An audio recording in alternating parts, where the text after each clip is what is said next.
Assalamualaikum dan salam Malaysia Madani, bersama-sama saya Suarin Shah dalam Berita Pagi Sabah edisi Ahad 12 Mei 2024. Keadaan cuaca tidak menentu telah memberi kesan kepada hasil pertanian negeri. Justru beberapa inisiatif dilaksana bagi meningkatkan hasil pertanian dan keselamatan makanan, khususnya pengeluaran beras.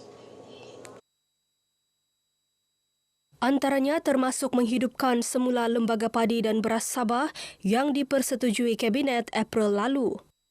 Mulai daripada tahun ini kita akan dapat mengaktif semula Lembaga Padi dan Beras.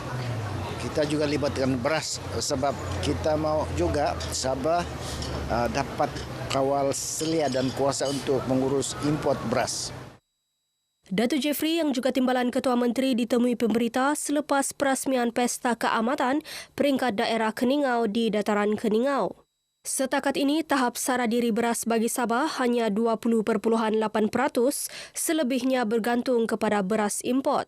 Mengenai sambutan Pesta Keamatan, Datuk Jeffrey yang juga Ahli Parlimen Keningau menjelaskan, selain mengeratkan hubungan silaturahim dan perpaduan rakyat, pesta ini juga sebagai tanda kesyukuran di atas hasil tuaian yang baik.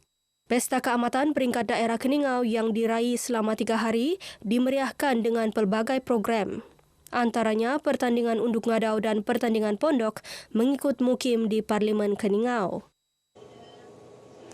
Perbadanan Pinjaman Sabah PPS melancarkan Pelan Anti Rasuah Organisasi iPride PPS 2024-2028. Ia sebagai komitmen dalam memerangi rasuah dan memupuk tabir urus yang baik.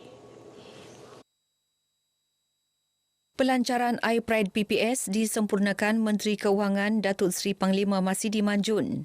Menurut Datuk Masidi, pelan ini diharap akan meningkatkan lagi integriti PPS sekaligus menjadi model kepada agensi lain untuk mencapai misi ke arah masyarakat sifar rasuah. iPride PPS merupakan pelan sistematik dirangka bagi menghindari gejala yang menjurus ke arah isu rasuah sehingga mengakibatkan kerugian dari segi ekonomi. Ia dirangka berdasarkan 5 bidang utama melibatkan pentadbiran, sumber manusia, operasi, pengurusan kewangan dan keselamatan data. Bagi mencapai matlamat pelan ini, 9 strategi digariskan dengan 32 inisiatif perlu dilaksana. Sementara itu, dalam majlis sama, PPS membayar dividen interim RM10 juta kepada kerajaan negeri bagi tahun 2023. Replika cek diserahkan pengerusi PPS Datuk Seri Panglima Yimo Chai kepada Datuk Masidi. Berucap dalam majlis ini, Ketua Pegawai Eksekutif PPS, George Taitim Tulas menjelaskan agenda pengukuhan integriti sentiasa menjadi fokus utama PPS di peringkat pengurusan tertinggi. Tumpuan itu bagi membolehkan PPS mengekalkan perkhidmatan terbaik kepada pelanggan sekaligus meningkatkan perniagaan setiap tahun. Tahun lalu, PPS mencatatkan keuntungan sebelum cukai RM106.6 juta, meningkat RM4 juta berbanding tahun 2022. Aktiviti penanaman pokok bakau di Sabah perlu dipertingkatkan. Langkah itu penting demi kelestarian alam semula jadi. Kita tidak mahu jika tidak ada aktiviti penanaman ini, pada suatu hari nanti pokok-pokok bakau di negeri kita dia akan tambah berkurangan dan pupus. Ya. Sebab pokok bakau ini adalah penting untuk memastikan tidak berlaku hakisan yang teruk di sepanjang tepian sungai dan juga di muara sungai.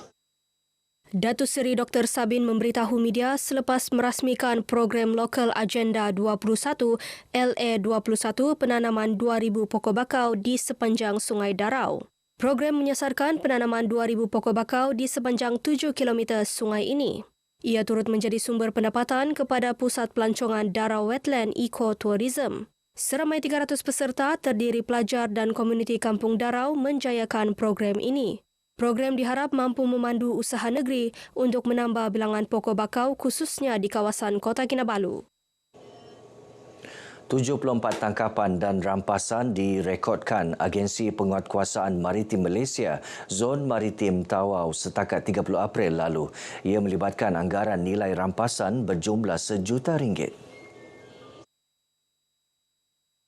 Jumlah tangkapan dan rampasan tahun ini menunjukkan peningkatan ketara berbanding hanya 68 kes tangkapan sepanjang tahun 2023. Pengarah Zon Maritim Tawau, Kapten Maritim Shahrizan Rahman menjelaskan 70% tangkapan tahun ini melibatkan barang kawalan, nelayan dan penyeludupan pendatang asing tanpa izin PATI. Perubahan kaedah operasi dipercayai memberi impak positif kepada aktiviti pencegahan penyeludupan barang kawalan ke negara jiran. Disebabkan pengoperasian yang berbeza, mungkin sedikit memberi kesan kepada komuniti maritim yang selama ini dilihat sangat culas dalam melaksanakan penyeludupan barang kawalan. Cabaran yang kita hadapi bila perubahan modus operandi yang dilakukan oleh individu-individu ini, pihak-pihak ini akan membuatkan kita perlu berfikir apa lagi modus operandi yang mereka laksanakan untuk mengelak daripada ditangkaplah. Shahrizan ditemui media sempena sambutan Hari Raya Aidilfitri Zon Maritim Tawau di Dewan Serbaguna KD Sri Tawau. Dalam majlis ini, seramai 26 kanak-kanak dari Rumah Anak Yatim Ar-Raudah menerima sumbangan di bawah program Tanggungjawab Sosial Korporat Zon Maritim Tawau. Tamu kini menjadi platform memperaga dan menjual produk usahawan wanita dan belia. Selain menyediakan capaian langsung produk ke pasaran, Tamu juga membuka ruang pembelajaran dalam bidang perniagaan. Isteri Ketua Menteri Datin Seri Panglima Datuk Juliah Salak berkata, selain pengalaman perniagaan, aktiviti di Tamu juga memupuk hubungan komuniti dalam kalangan usahawan. Ramai yang masih muda memulakan perniagaan secara kecil-kecilan. Jadi mereka daripada peringkat sekolah lagi sudah memulakan perniagaan, sudah belajar berniaga. Datin Juliah memberitahu media selepas pelancaran Pearl Empower Grow and Glow Market anjuran Klub Rotary Kota Kinabalu Pearl RCKK Pearl. Manakala Presiden RCKK Pearl, Rosi Chong berkata, program ini merupakan komitmen khidmat komuniti menyasarkan penjanaan impak positif. This is part of our program, to educate, to give them a platform to educate, and then to encourage, and then to upskill their skills and enrich their knowledge. Sementara itu, usahawan terlibat gembira kerana mereka berpeluang memperkenalkan produk menerusi program ini. Program macam ni dia bagi kami expose untuk orang lain. Macam sebelum ni mungkin tidak dikenali. Jadi aktiviti begini kita akan dapat customer yang baru. Program-program macam ni kan memang bagus untuk kami lah. Sebab sekarang kan memang limited tempat untuk kita berjual. Selain secara online, kalau ada peluang macam ni lagi baguslah. Seramai 53 usahawan wanita kraf tradisional dan moden menyertai Tamu 2 hari hingga hari ini. Para pelajar dinasihati memanfaatkan sepenuhnya kemudahan di sekolah untuk mencapai kejayaan cemerlang. Pada masa sama, setiap pelajar juga perlu meningkatkan kerjasama dan perpaduan demi keharmonian negara. Itu nasihat Menteri Perdagangan Dalam Negeri dan Kos Sara Hidup, Datuk Armizan Muhammad Ali ketika berucap dalam Majlis Sambutan Raya Keamatan Kolej Peringkat Negeri Sabah. Majlis berlangsung di Kolej Tingkatan 6 Kota Kinabalu, KTEK. Sementara itu, KTEK menyasarkan 7 pelajarnya mendapat 4A dalam sijil STPM 2024. 200 yang lain pula disasarkan memperoleh 3A ke atas. Kolej Tingkatan 6 Kota Kinabalu Sabah, setiap tahun lebih kurang 75% pelajar-pelajarnya akan berjaya memasuki ke institusi pengajian tinggi untuk menyambung ijazah sarjana muda. Tahun lalu, KTEK mencapai keputusan lulus 100% dengan grade purata 2.85 serta 5 pelajar memperoleh 4A.